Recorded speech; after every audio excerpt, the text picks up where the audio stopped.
మీరు చైనా ఫోన్లు వాడుతున్నారా? అయితే జరంత జాగ్రత్త వడురి. చైనా దేశంలో తయారైన ఓ కంపెనీ ఫోన్లు ఏవో కొంపలు ముంచే పనులు చేస్తున్నాయట. వాటిని కొనుడే బంద్ చేయరు అంటున్నారు కొందరు. మరి గంతగానం తెగవడ్డ పని ఏం చేస్తున్నాయి ఆ ఫోన్లు? ఓపర్ అరుచుకుందాం నడురి.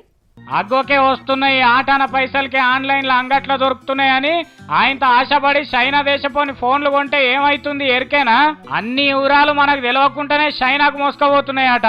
ఫోన్ కొనుక్కున్నోని పేరేంది, ఆని ఊరేంది, వయసు ఎంత, ఏడికి తిరుగుతాడు, ఏడబోతున్నాడు, ఎవరెవరికి ఫోన్లు చేస్తున్నాడు, ఎవరికి మెసేజ్లు పంపుతున్నాడు, సెల్లుల ఫీడ్ చేసుకున్న నెంబర్లు, ఇట్లా అన్ని వివరాలను పూస వచ్చినట్టు లోపట్లోనే చైనా దేశంలో ఉన్న పెద్ద కంప్యూటర్ పంపుతున్నాయట. జియోమి, రెడ్మీ, 1S అనే ఈ ఫోన్లు చైనా దేశంలో బాగా పేరు పోయినాయి. మొన్ననే 2-3 నెలల కిందట మన దేశంలోకి వచ్చినాయి.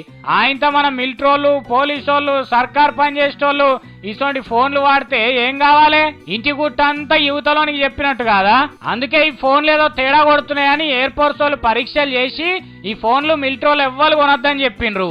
ఒక్క మనోళ్లే కాదు, ఇంకా ఏరే దేశపోళ్ళు కూడా ఇదే మాట అనేవారు కల్లా కంపెనీడు దిగొచ్చి మేము ఇట్లా అందరికి వివరాల్ని రావచ్చేదందుకు ఇట్లా చేయలే, మంచిగా మా దగ్గర బ్యాంకు లాకర్లో దాచిపెట్టినట్టు భద్రంగా ఉంచేదందుకే ఇట్లా చేసినామని చెప్పుకొచ్చిండ్రు. అవురా వారి జియోమి ఫోనోడా, ఇన్ని రోజులు నువ్వు భద్రంగా దాస్తేనే బతుకుంటూ వస్తున్నావురా, మాకు గాయంత దమాకు లేకుంటున్నావురా, కథలు పడితే కనెక్షన్ కట్ చేసుడు అవుతుంది అంటున్నారు పబ్లిక్.